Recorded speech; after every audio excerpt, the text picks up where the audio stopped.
dating is hard, right? Like it just is. It's just hard. Like I don't want to say it sucks, but there are elements about it that suck. You're dealing with like getting your hopes up and being let down. What do you feel like are the biggest pieces that people are getting stuck on? I think the biggest thing that people get stuck on is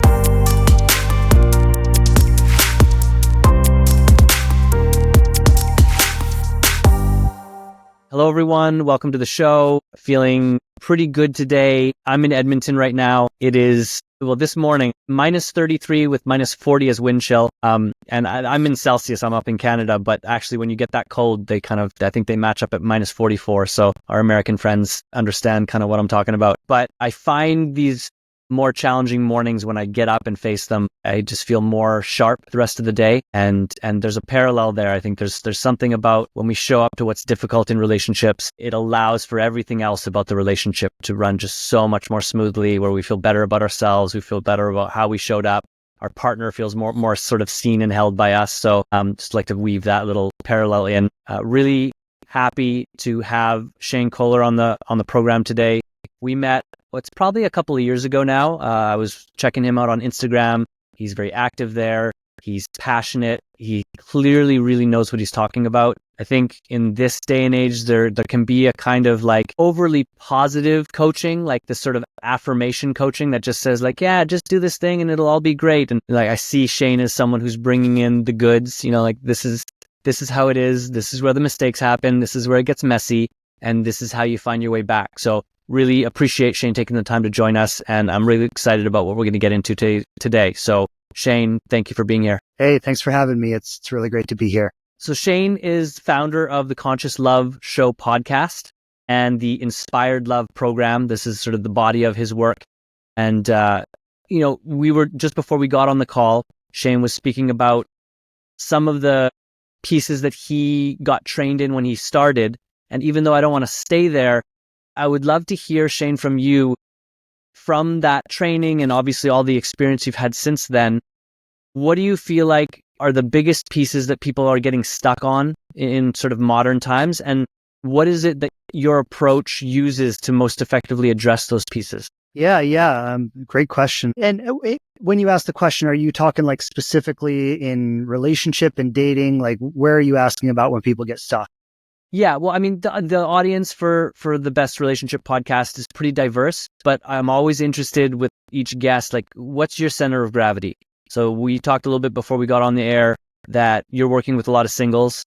And so let's go there. For those single folks, if you're partnered, I think this is still going to be relevant for you. But for those single folks that are coming to you, like, what are they most getting stuck on? What feels sort of sticky and difficult for them?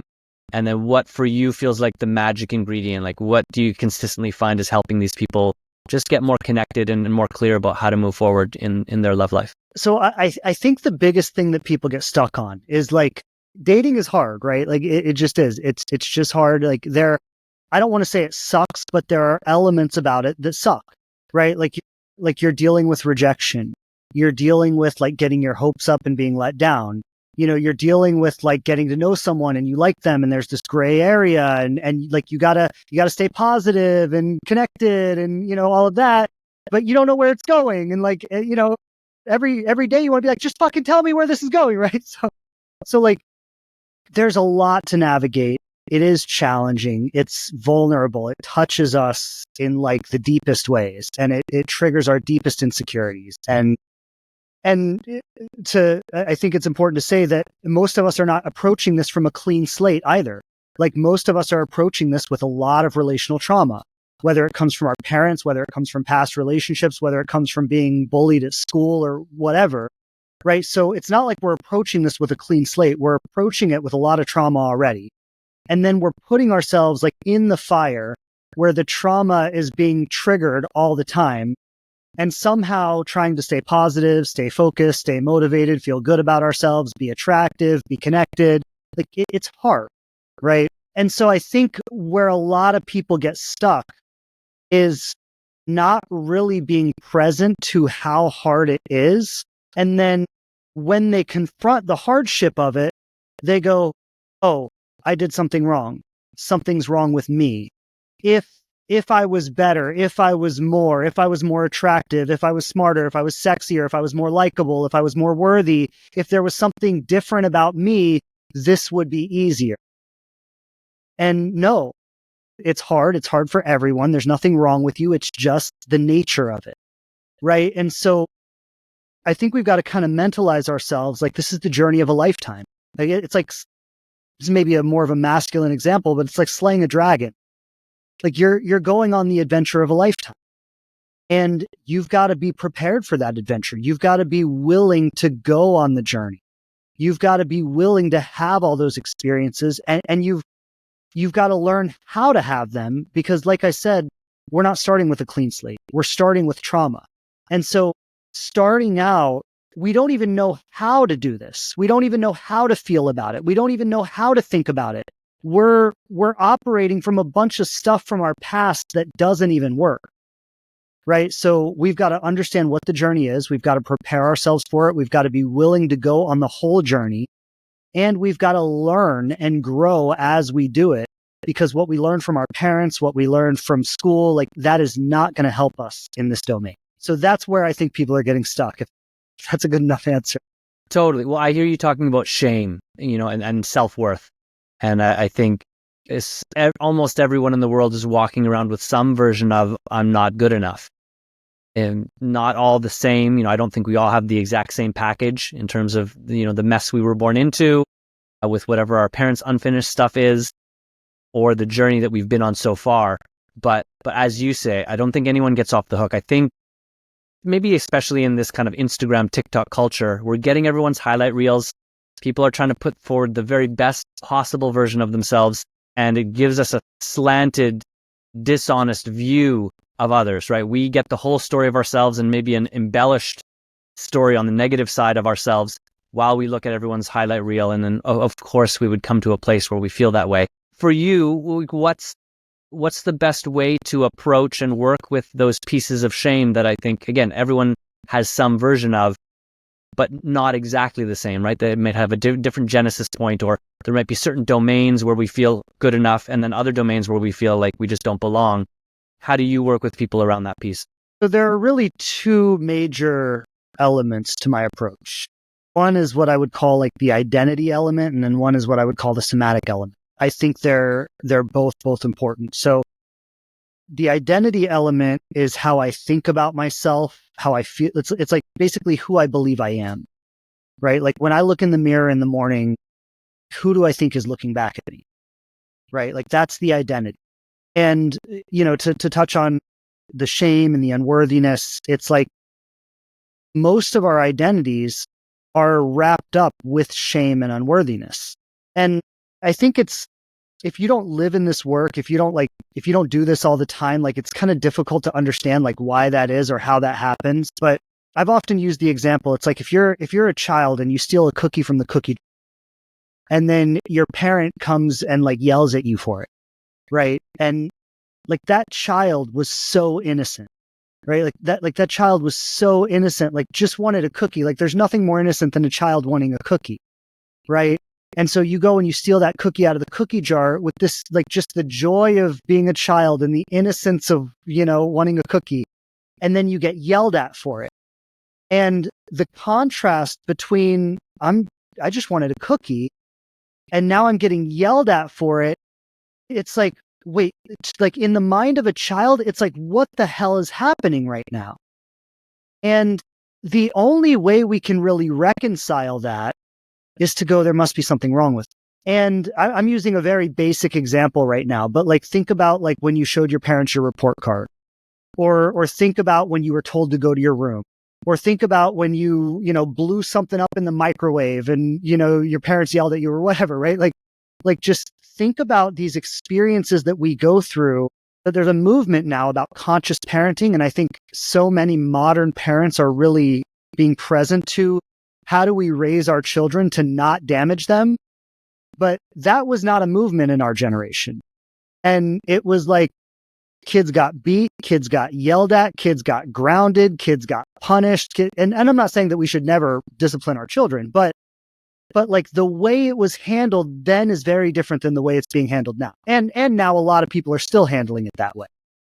But I think we've got to recognize that we were raised in a certain culture that used shame as a control method, right? Like our parents shamed us into being the children that they thought we were supposed to be. And their parents did that to them.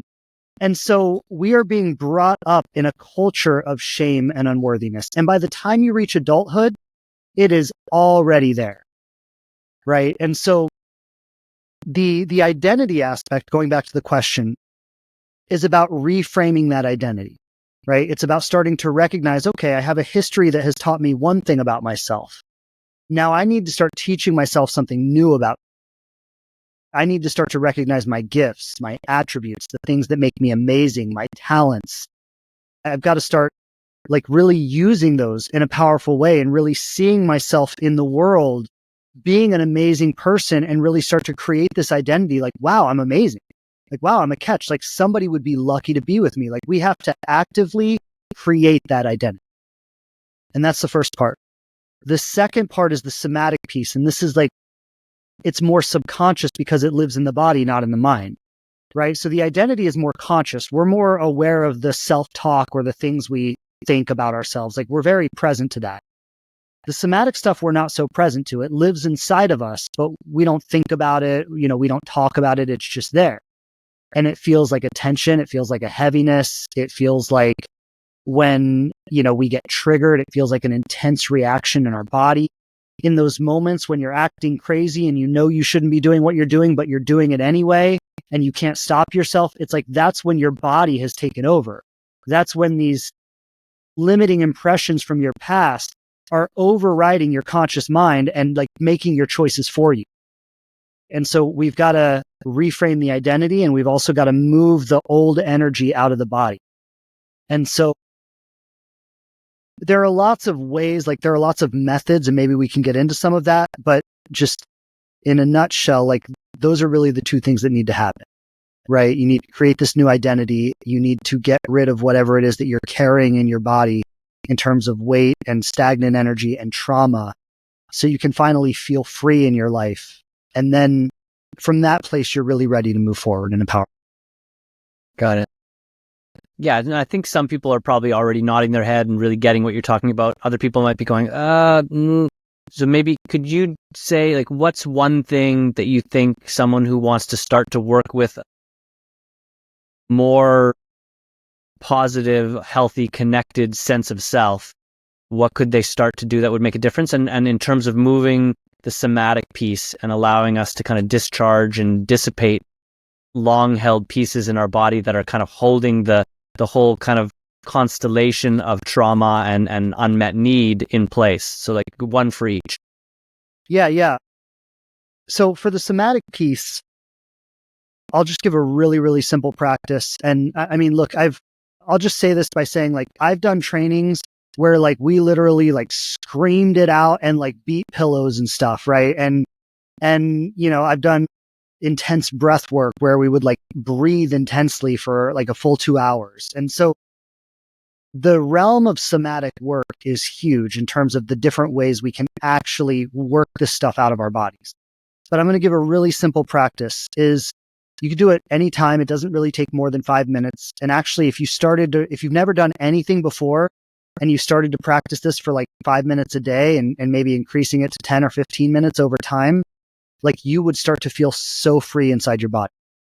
And all you got to do is just sit still. If you sit in like a meditation pose or some kind of comfortable pose where you just sit still and you just like do a body scan, right? From head to toe, you just do a body scan and you just notice any significant sensations in your body. Like I know for me, like I always hold my tension like right here on my shoulder line.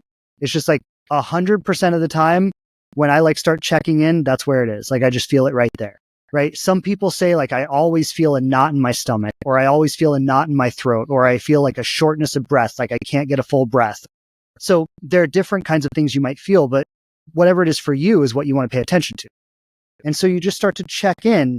You start to notice wherever you feel the tension, the tightness, the resistance inside your body, like a physical sensation. And then you just breathe into that place with big, deep breaths. And you kind of visualize, like if you Like in my shoulders, for example, I might visualize like energy just kind of rising up off my shoulders, like just kind of moving out of my shoulders, right? Or you might visualize like if it's in your chest, you feel like a tightness in your chest, you might visualize like an expansion, right? Like just imagine that tightness in your chest just opening up and expanding. But you're breathing into that place in your body, like very intentionally focused, breathing into that specific spot in your body, visualizing the opening, the release, the expansion.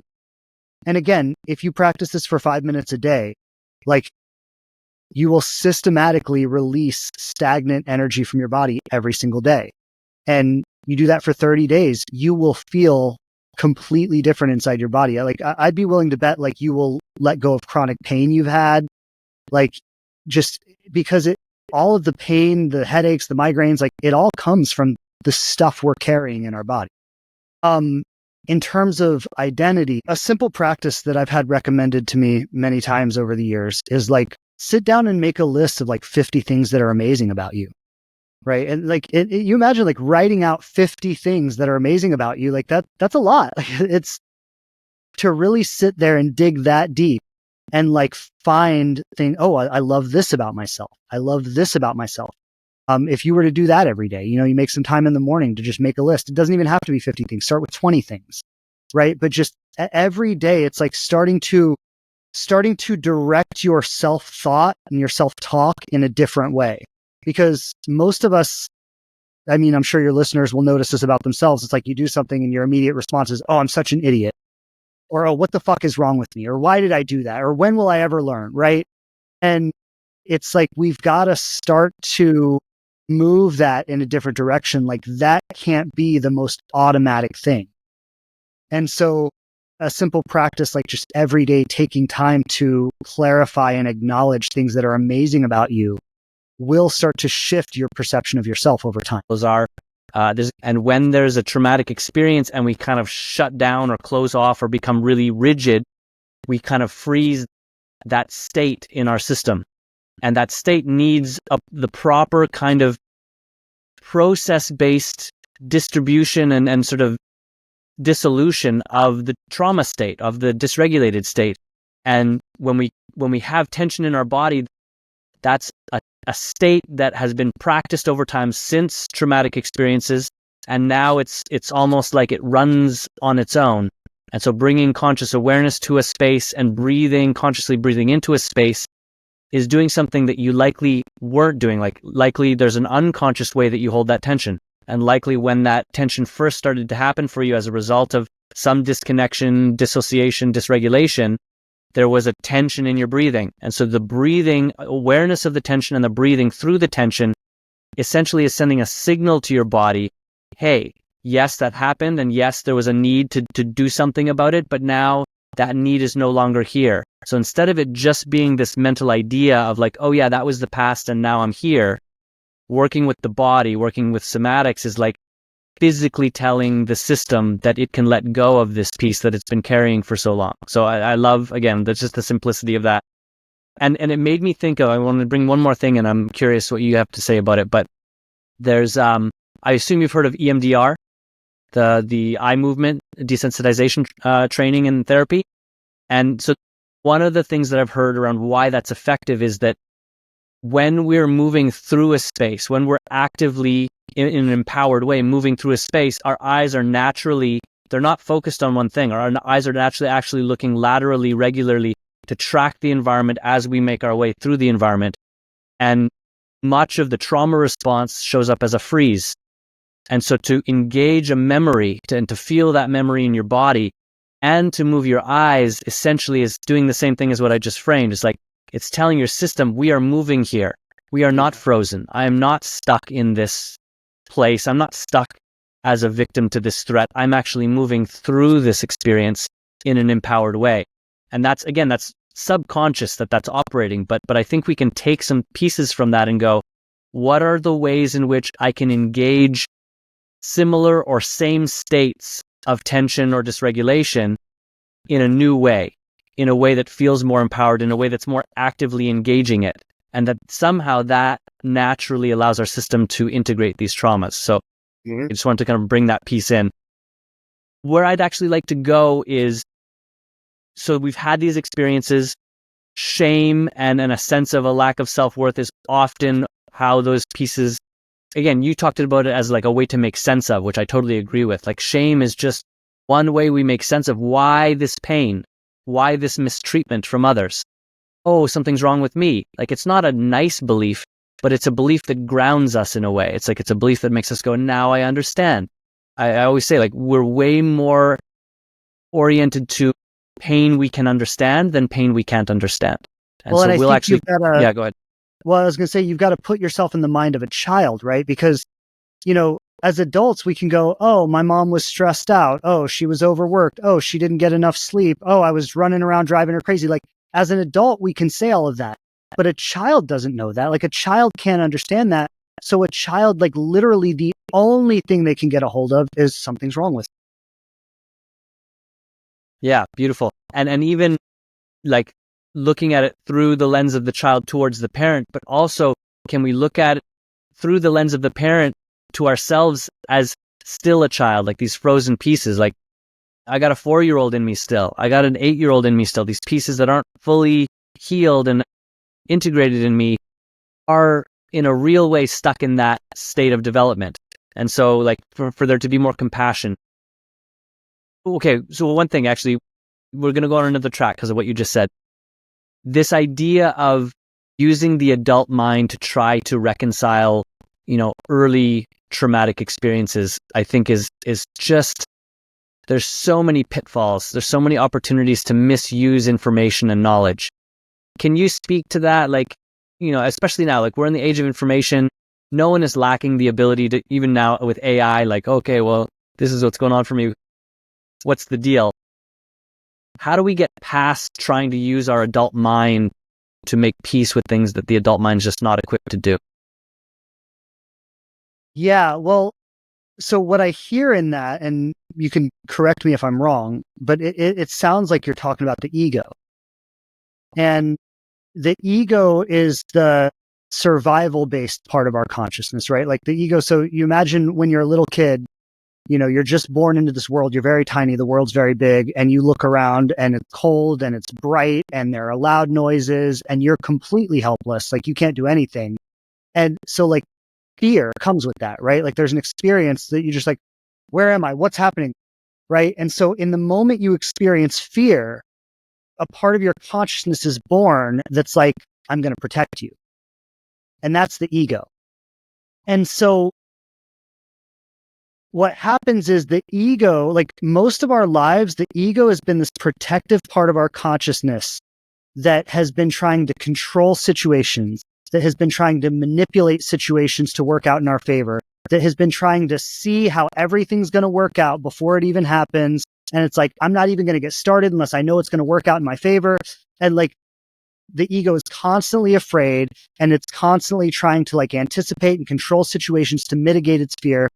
And most of us have been like completely dominated by our egos because we've never been taught to use any other faculty, right? Like the whole world is run on ego, like businesses are run on ego. Like, so we take what's going on around us and we just adapt to it, right? So we adapt to our own egos because of that. The problem is that your ego can't really heal you. And so when like we want our ego to be in charge of our healing and like there's a sense that like we want to be consciously in control of our healing.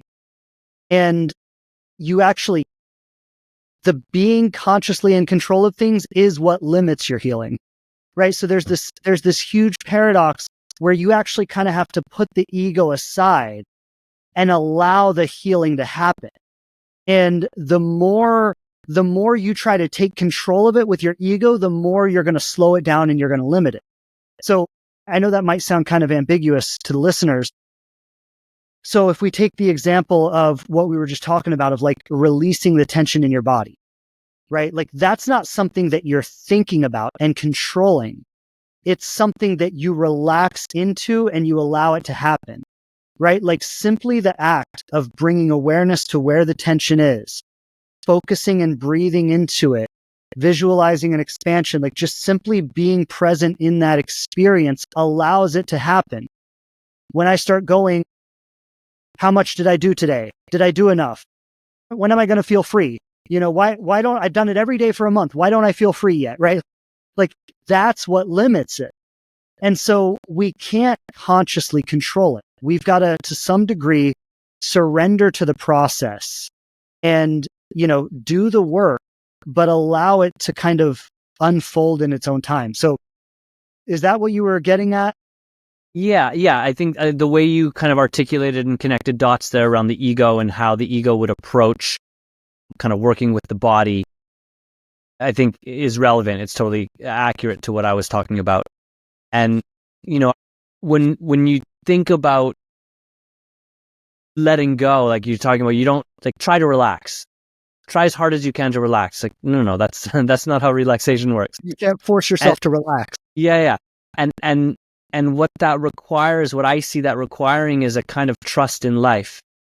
And I think that's a piece that often is there underlying our stuckness or our sense that we can't heal our trauma, is that we haven't yet come to terms with the necessity to trust in life and to relax into what life genuinely wants to do, how life genuinely wants to move.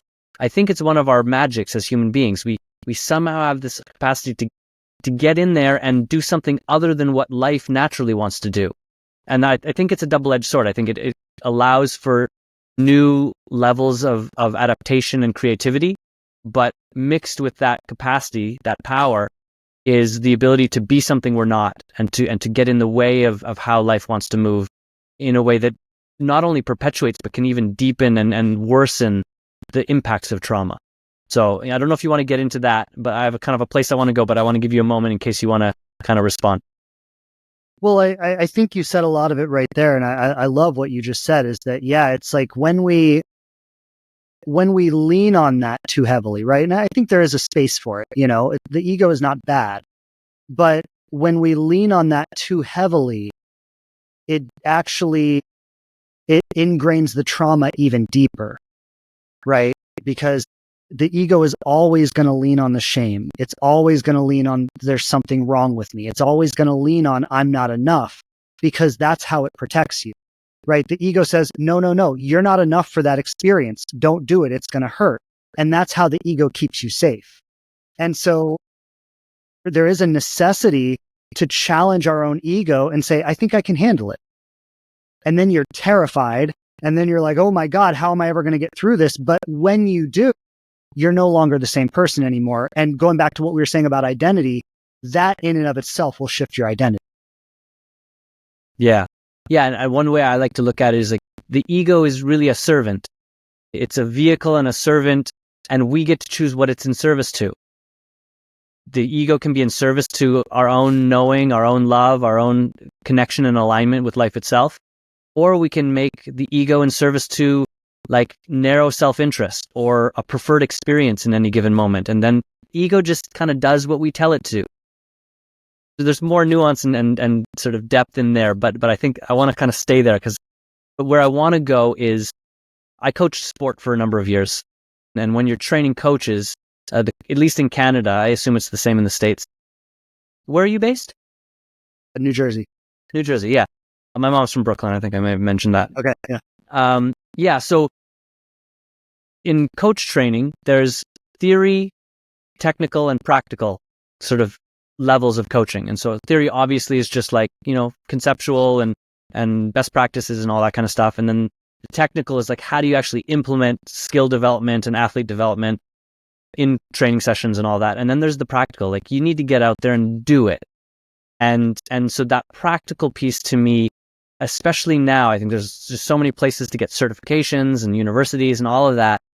And I wonder, with just like thousands and thousands of new coaches pouring into the space every day, how many of them have the requisite, practicals to be really profoundly effective at what they do. So I'm curious for you. I know you've done some training. I know you have quite a bit of experience, whether it's as a coach, but also just you in your life. Where are the practical areas of learning and growth that you feel like allow you to have better relationships to yourself, but also that allow you to support other people in that journey?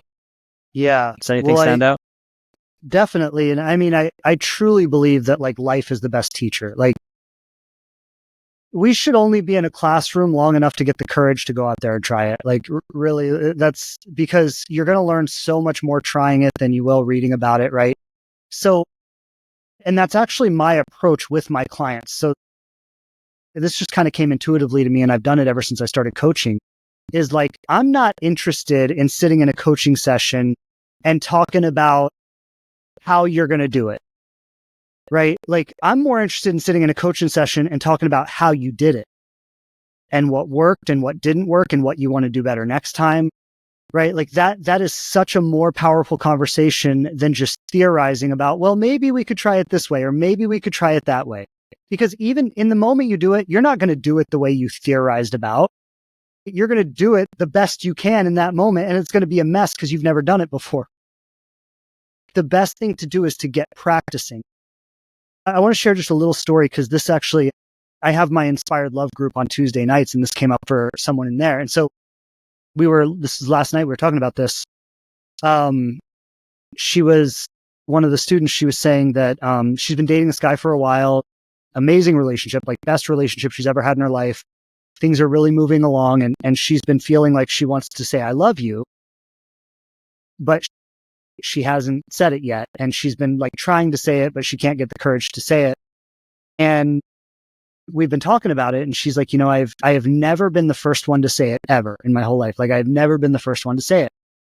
And we were talking about it last night. And what she shared with me was that when she was a child, she used to say, I love you to her father all the time, and he would never say it back. And so, imagine a little girl, I love you, I love you, I love you. And her father just never said it back. And I asked her, well, what did it feel like, when your father wouldn't say it back? And we talked about it a little bit, but what it came down to was what you said, shame, right? Like, I feel ashamed. Like, I'm expressing my love, and I'm just experiencing this constant rejection from my father. And so what we actually talked about last night was that her ability to say it to this person now, and look, this is like terrifying for her, right? Like, she's up against it. We're working through one of her greatest fears right now. And this is what I said, is like, when you can say it to him, you have the opportunity to really heal all those years of like what happened with your father. Right. And then I said to her, and she said this, she's like, even if he doesn't say it back, like, it's actually okay. Like, if he were to say to me, like, I really like you too, but I just don't know how I feel right now, or I just don't think I'm ready to say that yet. She's like, that would actually be okay. Right. And she's like, I'm just living with this irrational fear from my childhood. Like, it doesn't mean anything about what's happening in my life right now. And what I said to her was like, the moment you take that step and you're just like, I can handle this, because the ego's like, you can't handle it, right? The ego's like, don't do it. You're going to get crushed. You're going to get destroyed. You can't handle that. The moment she's like, no, you know what? I can handle it. If he says it back, I can handle it. If he doesn't say it back, I can handle it. Like, it's okay. I can handle this. And the moment she steps into that and takes that action, she has actually healed all that stuff, because that stuff is no longer running her life and making her decisions for her anymore. And so I think that is really the biggest way that healing happens, is when we're willing to face that painful part. And, we play this game where we think it's happening outside of us, but it's not. Everything's happening inside. Right. And so when we can confront that place in ourselves that terrified us, and we can face it with courage, and like, we can stand our ground, and just like, whatever happens, like, I can face this, I can go through it. That's when you're healed. Yeah, I love that.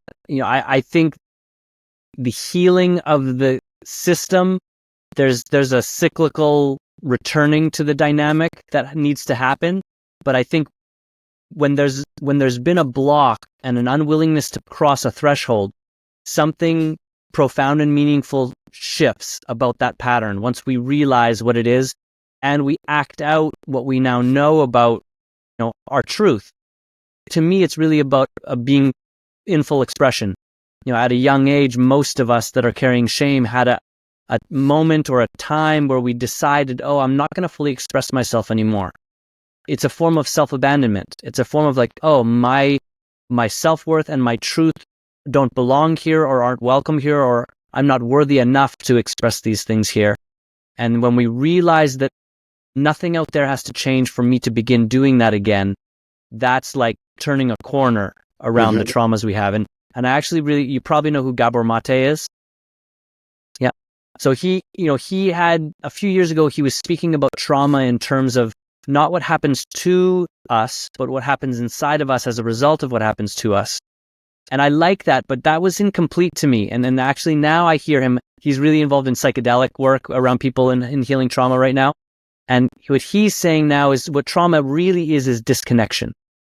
That in spite of the things that can result from a traumatic experience that need time to process and heal, the real core of trauma that is sort of static or like remains in us over time is a sense and an orientation of disconnection.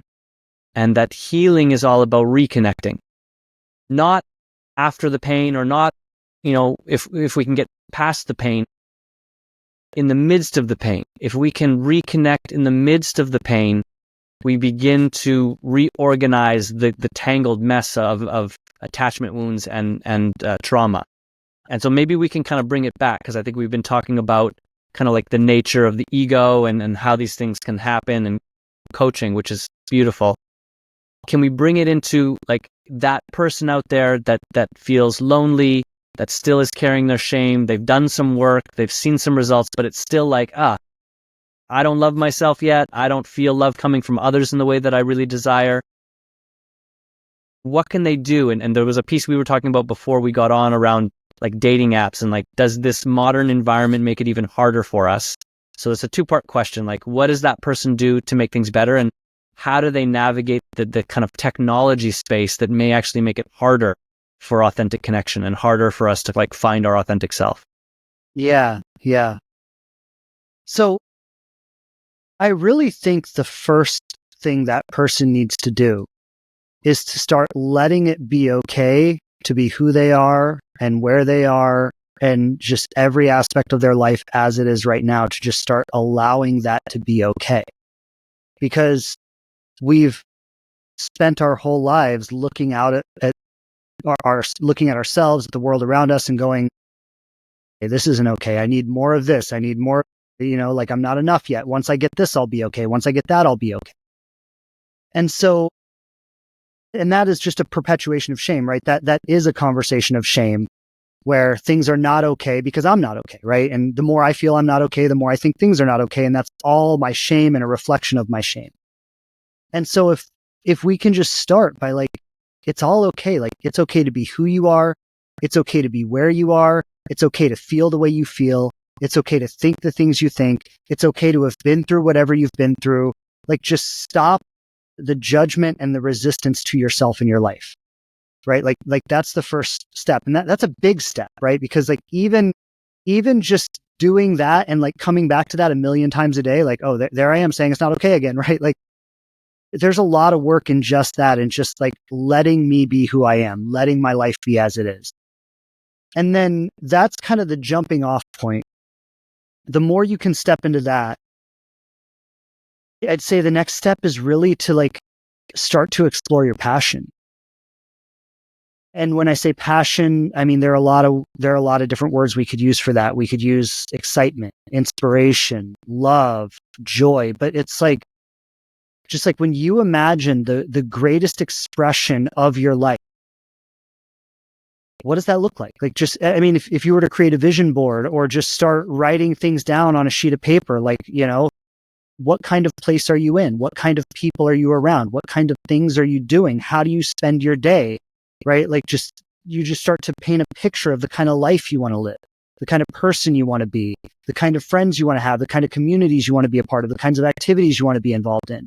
And you start, and it needs to happen in baby steps, because you can't do a complete overhaul on your life overnight, but you start taking baby steps towards your passion, right? You start taking baby steps towards the things that light you up, that make you feel good, that make you feel like life has purpose and meaning and is beautiful and is worth living.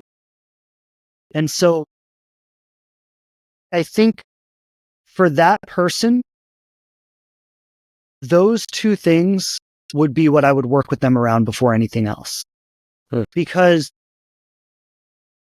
especially like that person probably also has a really limiting conversation around love and dating and relationships, because that person has probably also been using dating and relationships as a way to mitigate the unfulfillment they feel in their life.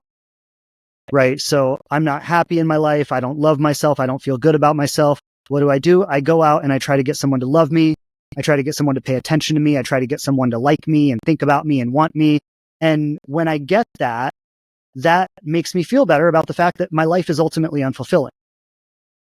And so for that person, I would say they probably want to take a break from dating for a little while and actually work on loving themselves and loving the life they're living.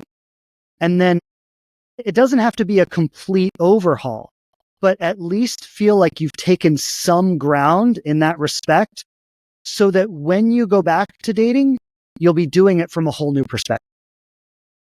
Yeah, I mean, it's such an interesting, it seems like a contradiction, I think, when you start to look at it from a certain perspective, or in terms of, okay, so I'm supposed to accept myself as I am, and I'm supposed to improve myself and be a kind of person that I feel good about being so that someone else would want to be with me.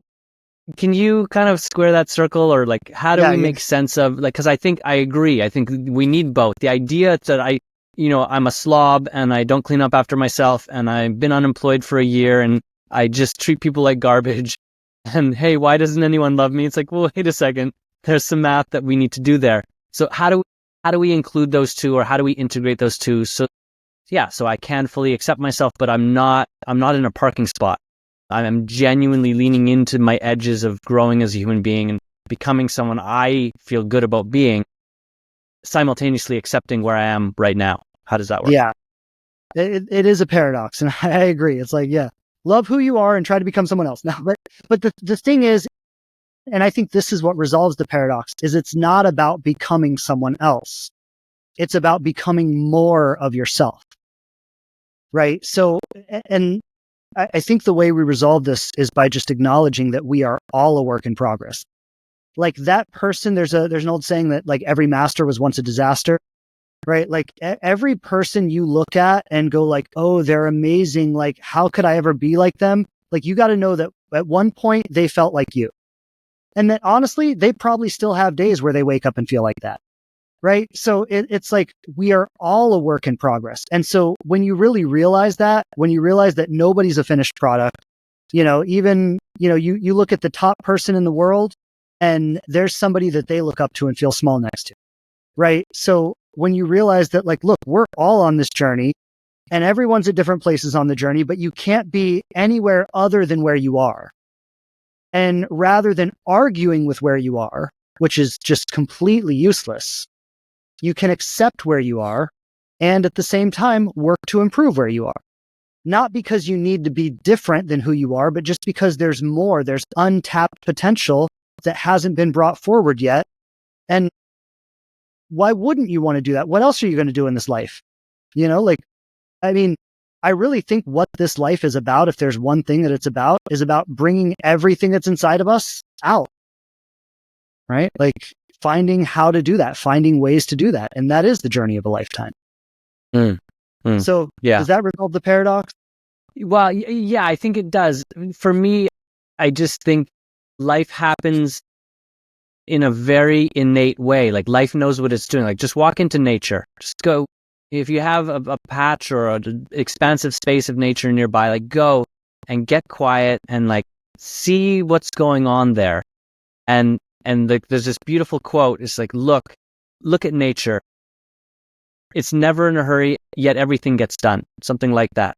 And I love that. I love that sense of like, I don't have to push myself in this forceful way, but something in me wants to come forward. Something in me wants to evolve and grow and blossom, to kind of use the nature analogy. And that there's also something that inspires us about others who are earnestly on that path. And so if we're thinking about like, oh, I want to invite someone into my life that I feel exceptional about being with, like, I love that I'm with them. I love that they've chosen me. I feel passionate and excited to be with them. For that to take place, they're going to be someone who's on that kind of journey. And it makes no sense that you would want to choose them and that they wouldn't want to choose someone who's actually participating in the same kind of journey with them. So there's a kind of innate compatibility piece that I hear you speaking about when we try to integrate those pieces of like ultimately like holistic self-acceptance. Like, yes, of course. Like, how do we come into our fullness if we're constantly saying what's wrong with ourselves? Like, it just can't happen. But that acceptance of ourselves as we are is like you just kind of mentioned, like it's a jumping off place. That's the start. Once we're good with what is, I often talk about what's going on right now is the raw material of your life. The only way to create the masterpiece is to use what's actually here. So if we can't come into right relationship with the real material of the present moment, then essentially we're building with illusion. We're building with projection. We can't make a masterpiece. Like, that won't be what happens. But if I come into real relationship with the present moment and I really start to work with that, that's where the masterpiece comes from. So, you probably notice I like metaphors, but, I hopefully that's sort of landing for people around how our genuine self-acceptance is not a parking space. It's not somewhere that we just lay down and become a passive, a leaf being blown through the wind, but like this is a place that we start so we can see ourselves more honestly and accurately. We can see where our dark places are. We can see where our shortcomings are, and we can start to give sincere energy and effort to cleaning up the messes that are there and to develop those pieces of us that are calling us to develop them. I believe we're, like you mentioned, like we're born to grow and evolve. It's part of what our core reason for being is, and it's not separate from our pursuit of romantic connection.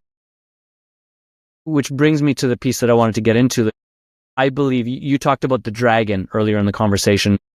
I love Joseph Campbell and the meta myth of the hero's journey, which I think a lot of people would be familiar with.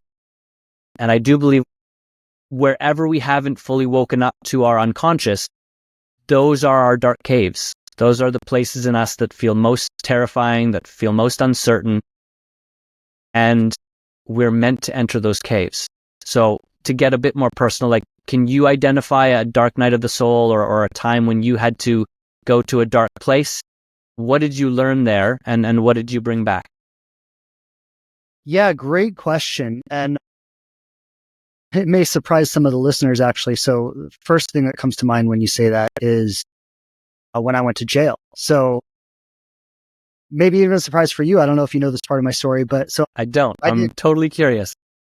So from 18 to 20, I was in jail 2 years. And just to give people a little background on that. So I come from a history of trauma. My dad was an alcoholic narcissist, grew up in a super abusive household. Drugs and alcohol were available everywhere. And anyway, long story short is when I was 18 years old, I was heavily addicted to drugs. I mean, it was bad where my life was, like living on the street, horrible situations, horrible people. You get the idea. You get the kind of situation. And long story short is there was a bad drug deal. I was arrested and ended up spending about 2 years in jail. And while I think that ultimately saved my life, it was the beginning of like turning things around for me. Something really magical happened. And there's one night in particular, I've shared the story a few times. I'll never forget this. And when I was in jail, I would stay up all night a lot because the daytime environment wasn't really my cup of tea, so I just stay up all night when it was quiet. And it was one of my nights when I was in my room and I was up all night. And I just remember having this feeling in my soul. And I wrote it down in my journal. I said, I am so full of love. It's like I could feel like every cell of my body was filled with love. And I just wanted to share it. And, I think what happened there and why that happened was because I had lost everything, right? Like, I mean, I had in my teenage years, I sold a good amount of drugs. I had some popularity. I was kind of the man in my circle, and, I had lots of money and lots of friends, and I had a social life, and this whole world I lived in, all of that was taken away. All my money was gone, all my material possessions, the house I lived in, like literally every single thing was gone. When I got out of jail, one of my friends had a little box. It was about this big that had like my personal belongings in it. And it was like, I mean, it was like a journal. I don't even know what was in there. It was like a journal and a t-shirt. So I lost everything. Right. And what was really profound about that was when every external metric of my identity was taken away. And of course, in the beginning, I just felt like completely worthless, completely useless. My life is garbage. But, this is maybe a year in that I was having this experience. And it was like when everything else was taken away, what's left? And that's what I came up with is love is what's left. And what do I still have to give is that's love. And I made a promise that night. And at the time I was in there, like, I didn't know how long I was going to be there. They were telling me I was facing 10 years. Like, I didn't know how it was going to work out. But I said a prayer that night, and I said that if I get out of here, however I get out of here, whatever miracle needs to happen for me to get out of here, and miracles did happen for me to get out of there. I said, if I get a second chance, I promise I will not waste it. And I think that was the start of me being where I am now. I think when we go into those dark nights of the soul, what we're really facing is like, who am I? Ramana Maharshi, I don't know if you know who Ramana Maharshi is, but I think it was him who said, like, if you want to reach enlightenment, the only question you have to ask is, who am I? Right. And I think that's what those dark nights of the soul really drive us into is, who am I? When all the external fluff and all the boosting up my ego and all of that's gone, what's left? And I think when we really go to that place and we really face that, we always come out greater than we went. Yeah. I mean, what an amazing story. Thank you for sharing that. I just really have appreciation for it. What came to me, part of what you were saying, was just how much more trust and appreciation I have for people that have been to the dark places and come back versus someone who's just a nice person. Like, yeah, you've had a nice life and you've done some nice things and you're just a good, salt of the earth. Like, that's great. And I appreciate those people. But there's something else that I feel like is there in people who have really gone to the edges and faced it and made all sorts of mistakes and come back with a kind of reorganization of themselves. There's a depth. I wrote something earlier today. It was something like, disconnection in the context of, what was it? It was pain in the context of disconnection creates dysfunction and disease, and pain in the context of connection and meaning creates wisdom. And so, like, to me, that opportunity for you and what you did with it is inspiring. I have a kind of two-part question. I think it's pretty easy for people who listen to that story to have a sense of how powerful that transformation was in terms of what you brought into your relationships. I'd like to hear about that. But what I'm also curious about, because I do believe that experience is innate. I don't think we need a reference point for it, but it's often helpful if we had one. In other words, like, did you have an experience or a relationship or something in your life before things went south that had the flavor of that where when you got there, you were like, whether consciously or just innately, like, oh yeah, this is that thing that I didn't fully believe, but somewhere in me knew was there.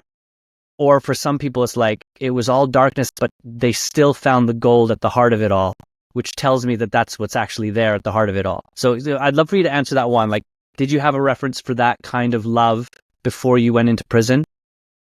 And the second question is, how did that transformation support you in your work, but also in your personal relationships?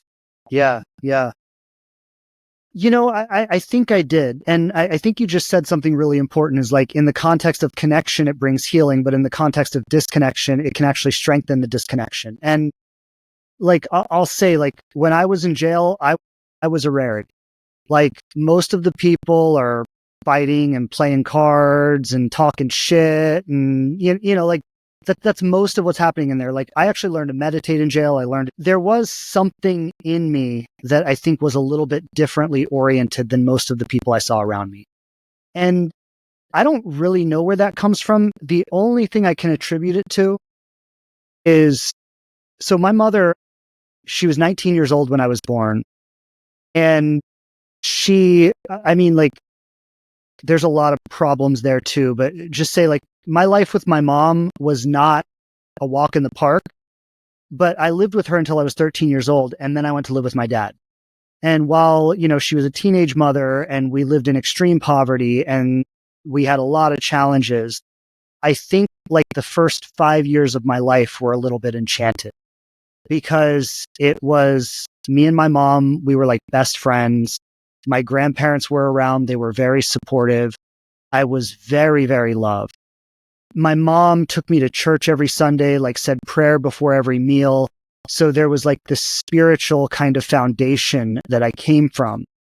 And, again, we're talking about the very, very early years of my life that, all of that went away and it wasn't the theme of my life.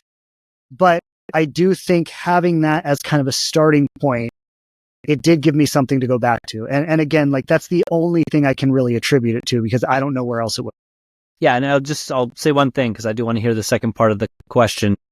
For those listening that don't have a life that started well in that way that Shane just mentioned, I'm so confident and clear that doesn't mean that this kind of transformation isn't available to you. It means that on the experiential level, it'll feel very foreign. It'll feel like it doesn't exist there in you. And you probably have a tougher road, to be really straight and honest with you. But my experience, like I worked with kids and teens in the downtown east side of Vancouver, Edmonton, where I'm at. I've worked with homeless people here for a number of years. A little while ago, I've watched magic happen with people that have extremely challenging and painful backgrounds.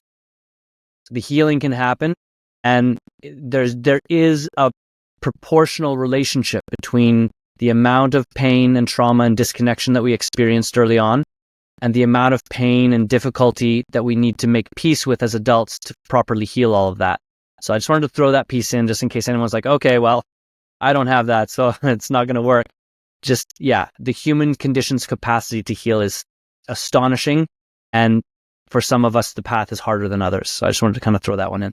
Yeah. In response to your second question, it's hard for me to think about it in terms of how that experience specifically contributed to my relationships. I feel like it was kind of a new orientation in life overall. But I will say that, something else I'll share quickly is that when I was 16 years old, I fell in love for the first time and like had a devastating heartbreak. I mean, it was like, I mean, I've never had my heart broken like that to this day. Like it was just devastating. And I think it was because of how naive I was and, just like totally just walked into it blindly and just, got crushed by it. But like, I think at that time, I was living with my dad at the time and my dad was and is like a legitimate nightmare. And I think she was like the only good thing in my life. And when I lost her, I felt like I had nothing. Like things just felt so dark, so empty, so hopeless. And I was like hanging on to her as that ray of hope. And then she left me. And it was hard. I mean, it was hard. And I say all of that to say is that like I closed my heart when that happened. Like, I mean, I went dark. Like I went, like, I think whatever goodness was left inside of me ended when she ended things. And like, I went dark. And I think really up until kind of that experience that I had in jail, like I was dark, right? Like I hadn't come out of it. And so I think that was like me coming back to life. That was like me hoping again for the first time. And when I got out of jail, like one thing I knew with certainty was that like I wanted a wife and a family. And that was something I had never been clear about before. So I think that like that it allowed me to heal that, right? It allowed me to heal that. It allowed me to open my heart again. It allowed me to like hope and believe in like the goodness of life and like there was possibility. So I think that's really what it changed in me. It opened me up again to your point earlier. It reconnected me, right? Like I just disconnected. I feel like I completely disconnected, like from God, from people, from like I just isolated. And I think that experience reopened me up to connection. Yeah. Yeah, I can totally relate. I had a heartbreak experience a number of years ago now, and it was just the most excruciating thing I had ever had. And from here, I can have appreciation for the journey that it took me on, because I'm definitely of the mind that you can only truly hold and guide someone in something that you've walked. And so when I'm working with people, and I feel like this from you as well, is like, I'm not afraid of where they might go.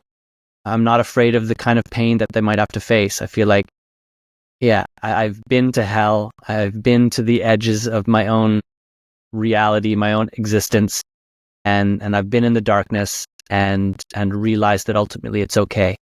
And that gives me something pretty special to bring back. And that's what I hear you talking about. So yeah, congratulations. Lots of appreciation over here for you and your journey and what you're now bringing to the world.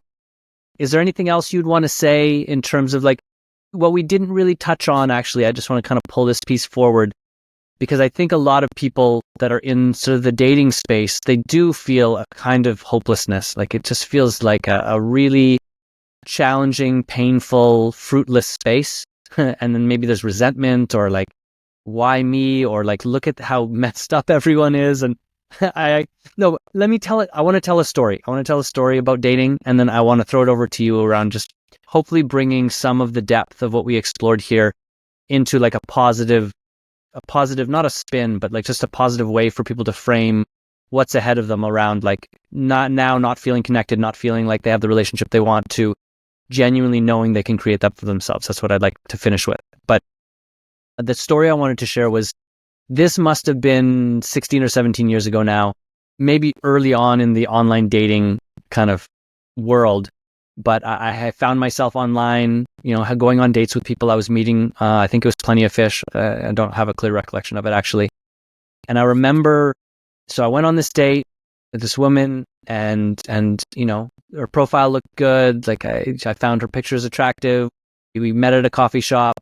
We sat down. She was a very nice looking woman, and but quite nervous. I could kind of feel she felt tense. She didn't feel at home sitting at the table with me. And I was also doing a lot of personal development work at the time. And so just like eye contact was like very easy and natural for me. I was like just being really present with her. And 5 minutes into the conversation, she said, "Don't look at me like that." And I kind of remember going, "Oh, wow. Okay." And that was sort of like, I felt embarrassed. I felt ashamed. I felt like I was like perpetrating on her. And I tried to like look at her less, or I averted my eyes a bit. I felt super awkward. And ultimately, we parted ways. And I think I wanted to kind of like put her out of her misery in a way, because she just didn't feel comfortable with me. And needless to say, we didn't stay in touch. But I just felt so sad after, like I went home and I was like, oh, like that's so shitty. I felt shitty for me to kind of know that there's people that feel that sort of unsafe or nervous or uneasy in a kind of intimate, kind of personal environment. But it also felt like, oh, like, can I find someone? Like, am I going to find someone where I can just be myself? And they're like, wow, that's so great. So like, I think I wanted to share that because I can relate, I think, with people that are currently looking for love and connection and finding it very difficult, especially mediated through these apps that are not really designed for like human love, but more designed for engagement and just to perpetuate their own existence and the money-making side of that endeavor. So yeah, anything about that story, anything that you feel like would be supportive to people that are on this journey in this particular time and space, that helps them feel like, okay, I kind of know how to start, and I know that I can create the love that I want. I think the spirit of it is that it's got to be less about dating and more about connecting, right? Like really, and going back to, I love what you said, and I don't know that I've ever heard it put that way, but I love what you said about connection. And I think it's so true, right? And so we've got to live in the spirit of connection. We've got to feel that connection is available and abundant. And we've got to acknowledge the connection that already exists in our lives and have gratitude for it and not minimize it as, well, that's connection, but it's not the kind of connection I want. Right. And so I would say that when it comes to dating apps, I know lots of people that have met people through dating apps. A lot of my clients meet people through dating apps. They can work, but I'm going to talk about what works in the larger sense and say that dating apps will only work when they fit into that context. So this might sound a little bit weird, but you got to have a little magic to make this work, right? Like if you're just looking at it like, oh my God, like there are 7 billion people out there, and like I've been on 20 dates and I haven't met anyone I like, and like how many dates am I going to have to go on before I meet someone? And oh, this is exhausting.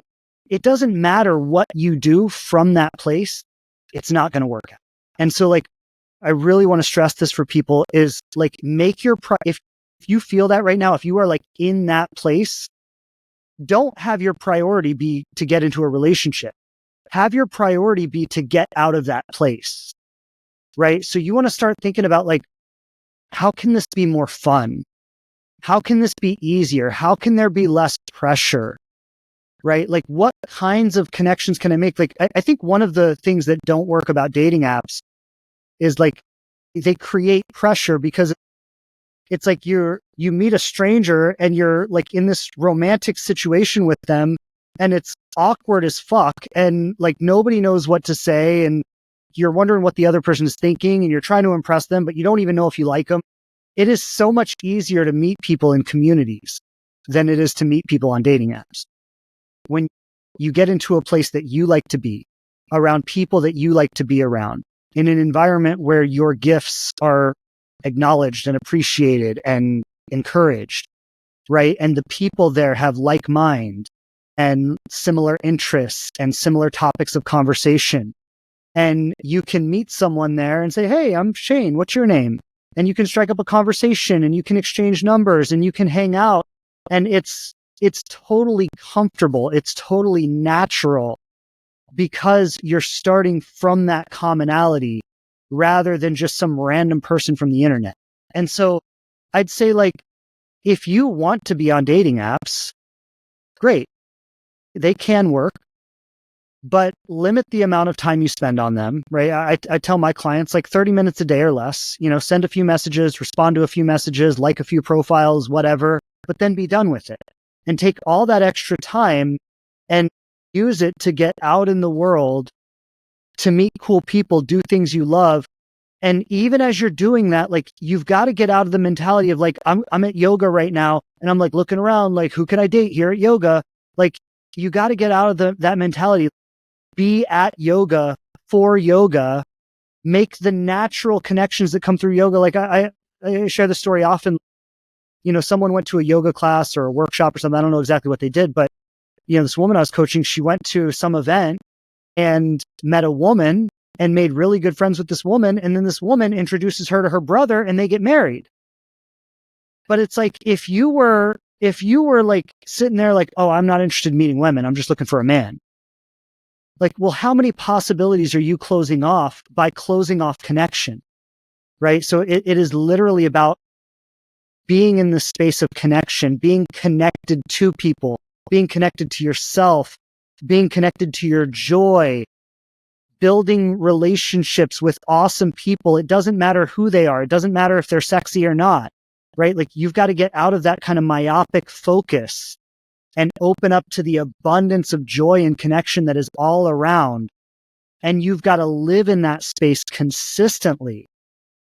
And then like your partner will walk into your life in the most natural way, whether they come through a dating app, whether they come through a brunch you were invited to. That's how I met my wife. We were both invited to a brunch. We sat next to each other, started talking.